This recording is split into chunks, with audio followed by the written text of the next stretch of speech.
자, 지난 시간에 금의 12운성을 끝으로 해서 우리 알아봤죠. 그래서 다시 12운성의 정리를 하면, 자, 묘와 유, 그렇죠?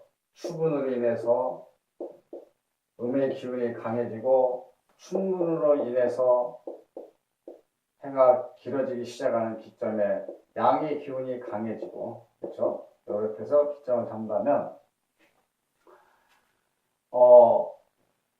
을목, 병화, 무토, 경금, 개수가 여기에 있는 지지를 가지고 있을 때는 우리가 보통 이렇게 12운성을 공부했을 때 보면 장생, 목욕, 관대, 건노, 제왕, 쇠 이렇게 걸리죠. 신강하고 신왕자로 나타나죠. 그죠? 힘을 가지고 있는, 육체적으로도 힘을 가지고 있고, 그 다음에 간목 역시 정화, 기토, 신금, 또 임수가 이쪽에 지지를 가지고 있으면 신강해지고 신왕해지고 이렇게 알 수가 있었다고 그랬죠. 그래서 또 반대로 여기에 있는 오행이 양기운을 가지고 밑에 왔을 때는 우리가 이제 보통은 병사묘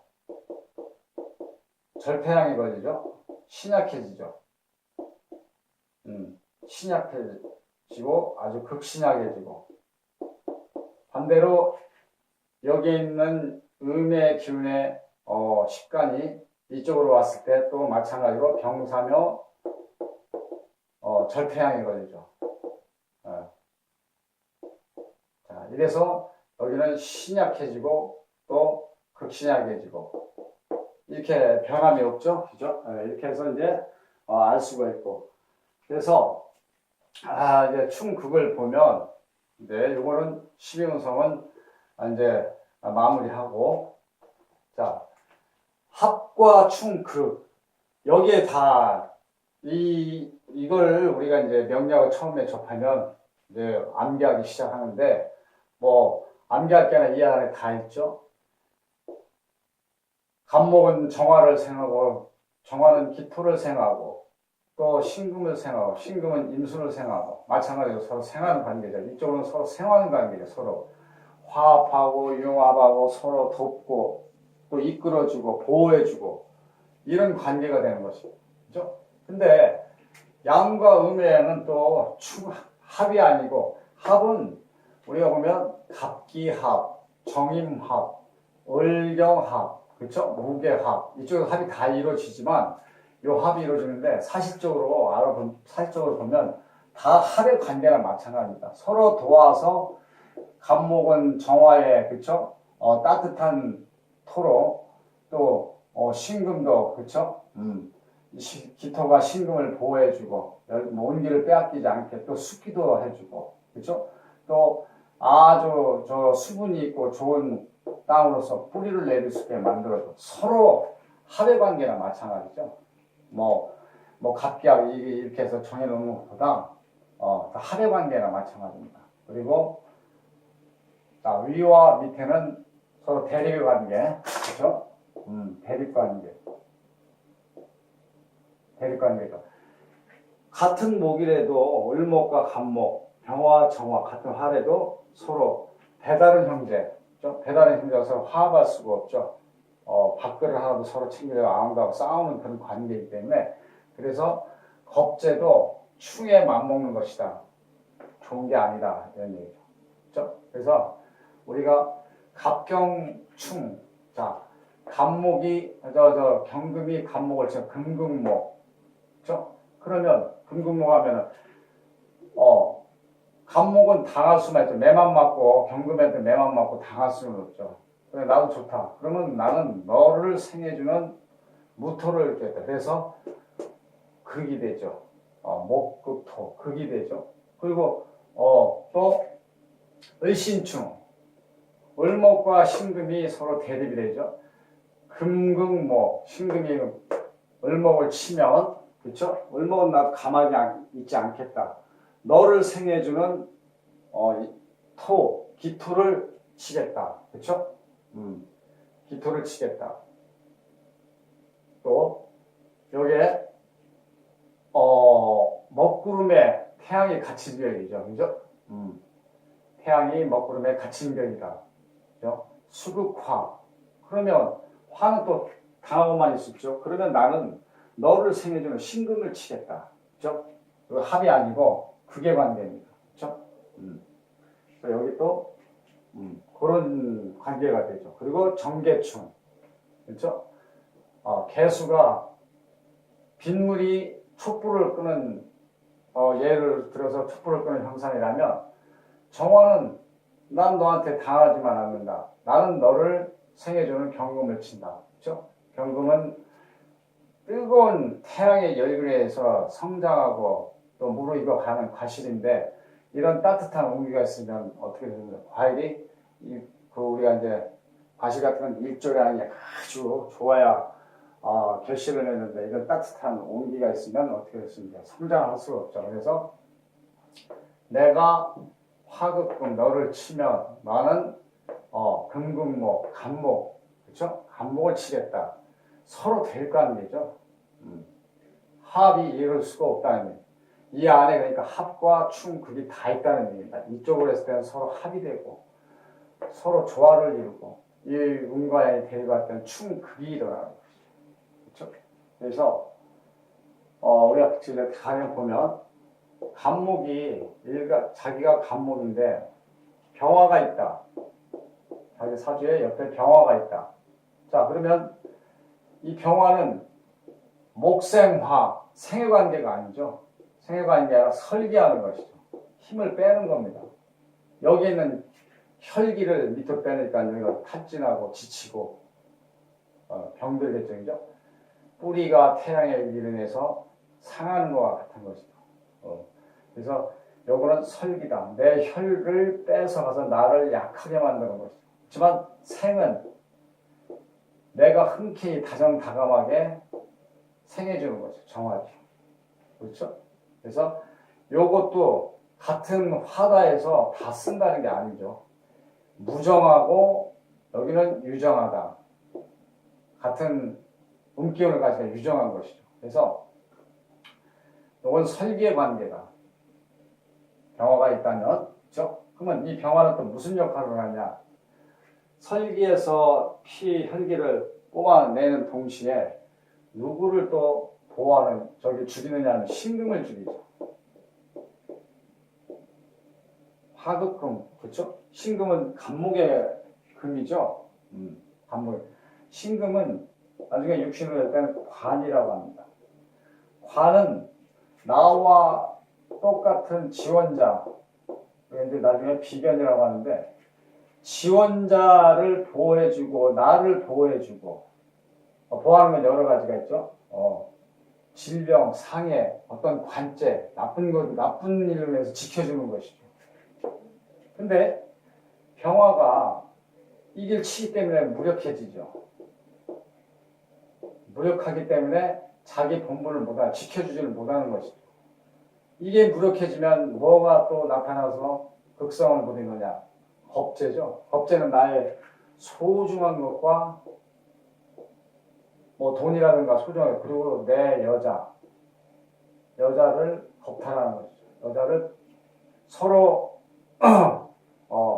다정다감하게 만들지 않고 가장 파탄을 일으키는 아주 무서운 겁재가 있으면 재물은 뭡니다. 자, 내가 극하는 것이 재성인데 재성이 돈, 여자, 나의 소중한 것들, 그렇죠? 이거를 겁탈하는 거죠. 그렇죠? 신금이 있으면 신금이 얘를 잡을 수가 있는데 신금이 병화로 인해서 무력화지니까 자, 이 무력화진다는 얘기는 자, 여기에 병화가 자신의 그렇죠? 양의 기운의 지지를 가지고 있으면 신강이 되던 신왕자가 됩니다. 그렇죠?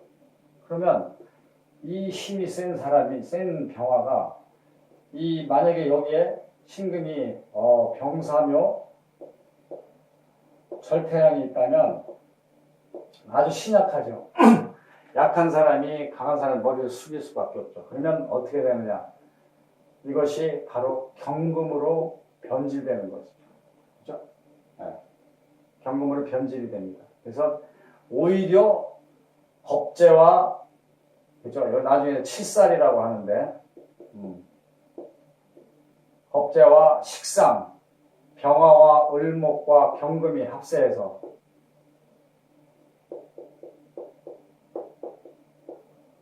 겁재와 식상 내 힘을 빼니까 어떻게 했습니까? 어떤 결실을 내가 일한 만큼 어떤 소득을 못 입고 험악한 일이라든가 고급스러운 일을 못하는 것이죠. 또 칠살은 나를 구속하거나 또 몸을 상해한다든가 그렇죠? 억압하는.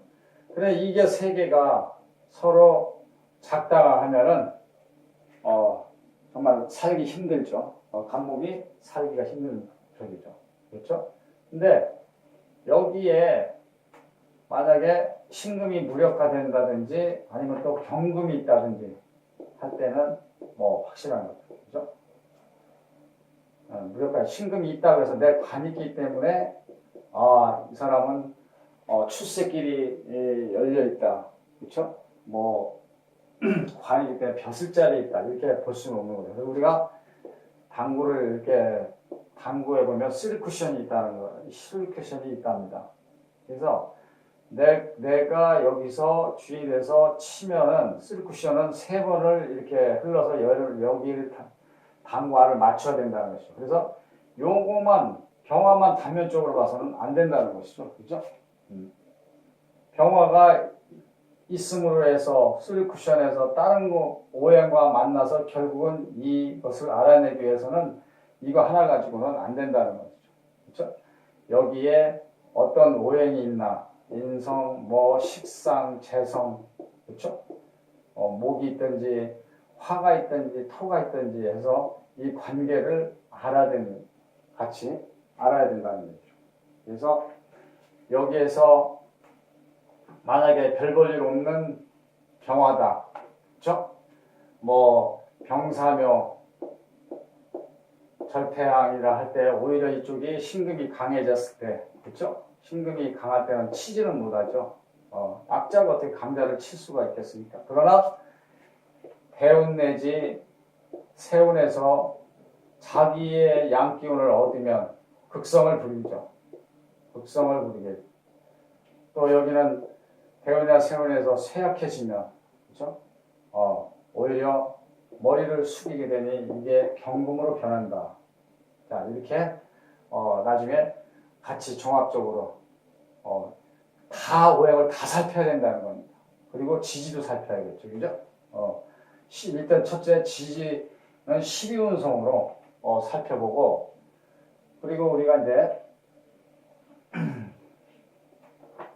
사주를 보면 이 십간들은 위에서 십간이 형성이 되죠. 그죠? 십간. 그 다음에 이제 지지, 환경. 그죠? 계절로서 12지지. 이게 환경이죠. 자, 십간에, 우리가 사주 볼 때 십간에는 이게, 사회성이 있습니다. 사회성이 아주 강하죠. 그러니까, 십간을 들판에 띄우는 야생마와 같고, 지지는 마구간에 숨어있는 말과 같으죠. 잘 모르죠. 여긴 누구나 들판에 있는 야생이니까 다 알 수가 있다는 거죠. 그러니까 가령 예를 들면 저 사람은 어디 국민학교 선생님이야. 누구나 다 알죠.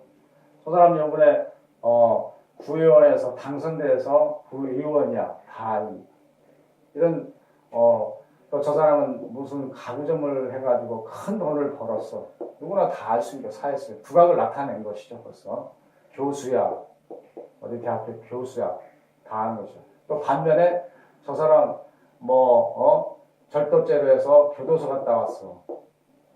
나쁜 쪽으로 이제 사회성이 나타내면 법에 의해 가지고 재판을 받는다든가 이게 다 알죠. 저 사람 깡패야, 못된 사람이야, 다 아는 거죠. 근데 이쪽에 지지에 숨어 있는 우리 이제 지장간을 이제 볼 때, 저 사람 아침에 나갔다 저녁에 되는데 도대체 뭐 하는 사람인지 모르겠어. 잘 모르죠? 측근에 있는 지인들이나 식구들만 알죠. 그래서 여기는 소극적으로 움직이는 거죠. 보이지 않게 소극적으로. 그래서 이 지지의 지장간은 또 우리가 그래서 잘 살펴보는 거예요. 천간. 그렇다고 해서 천간이 다 이렇게 되네요. 천간은 꽃이죠.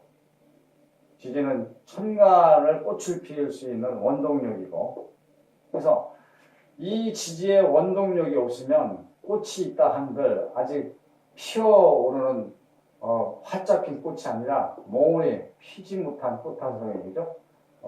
아직 두각을 나타내지 못하는 거예요. 그래서 감목이 임수를 가지고 있다고 한들 지지에 생해주는 지지에 이 뿌리가 없으면 못다 핀 꽃 한 송이랑 마찬가지예요. 언제 피느냐? 자기가 생을 받는 임수가 생을 받을 때 이때 임수가 꽃을 피게 되면 감목 또한 충분히 생을 받을 수 있는 것이죠. 그래서 항상 천간과 또 지지, 천간은 사회성이 있는데 좋은 쪽으로 두각을 나타내는 게 아니라 안 좋은 쪽으로 두각을 나타내는 누구나 다 알아볼 수 있고, 여기는 소극적으로. 여기 이제 내가 저 사람 이제 만약에 조그만 식당을 하나 하고 있는데 돈 벌었어. 언제? 천간에 꽃이 활짝 폈을 때. 돈 벌어가지고 건물도 사고 다 그런 지지와의 관계를 잘 살펴야 된다는 것입니다. 그리고 이제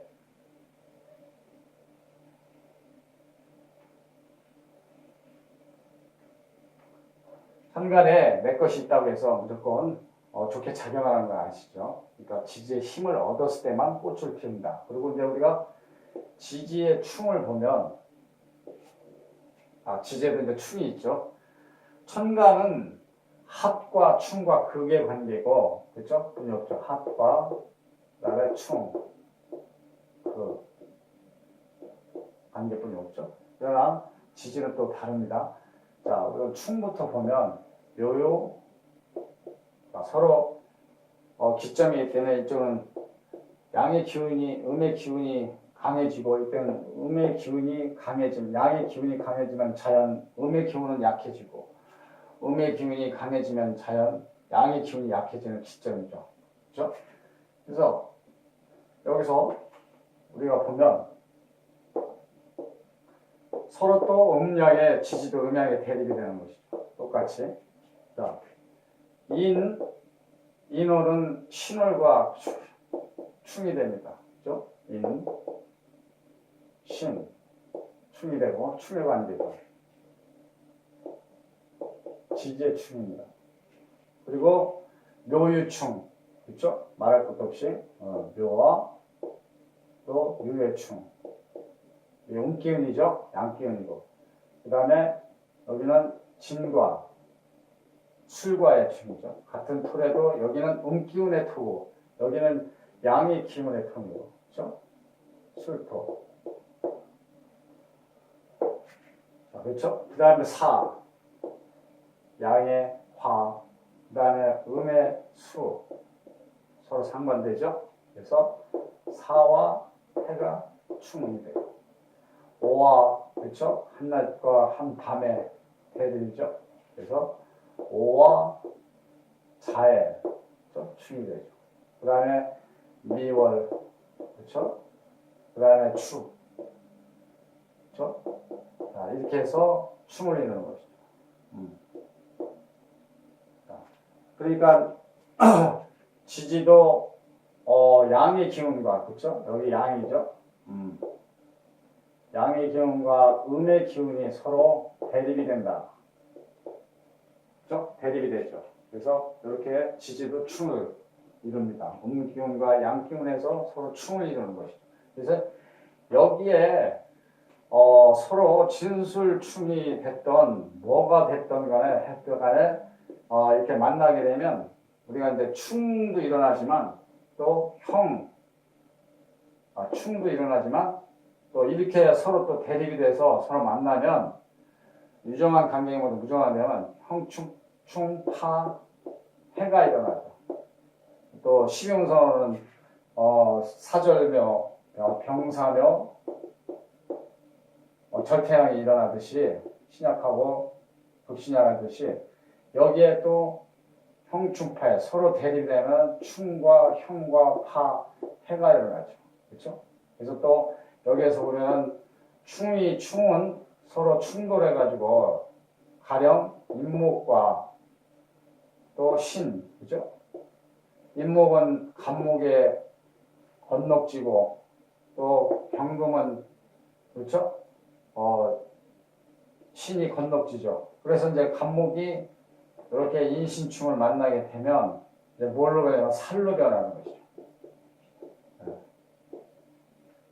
12신살이나 또 살이 이제 뭐 수십 가지, 뭐 70개, 80개가 있는데 거기에 중요한 살들이 다 대립관계에 있을 때 살이 나타나는 거죠. 그렇죠? 그래서 지지의 충은 이렇게 또 이루어지기도 합니다.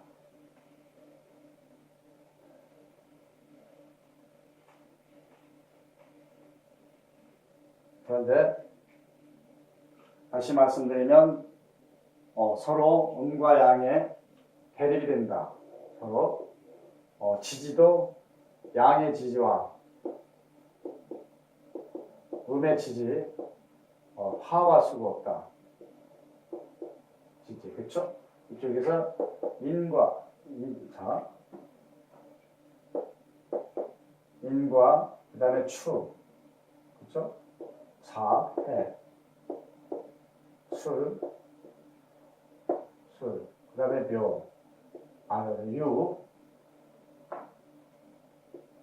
유. 이 선상에 또 묘와 또 진과 사, 오, 미, 신. 자, 이런 지지는 여기 있는 지지들은 충돌이 없어요. 충돌이 없죠. 그 다음에 이 지지끼리는 서로 충돌이 없죠. 다 원동력이 어떤 원동력이냐면은 간목과 정화와 기토, 그 다음에 신금, 임수 요 천간들의 원동력이 되는 거죠. 여기는 을목과 그렇죠? 병화, 그리고 무토, 병금, 개수, 네. 이 천간들의 원동력이 되는 것이죠. 그때는 서로 또 지지도 같은 원동력들끼리 서로 만나면 충돌을 일으키는 것이죠. 그래서 성지 명리학에서는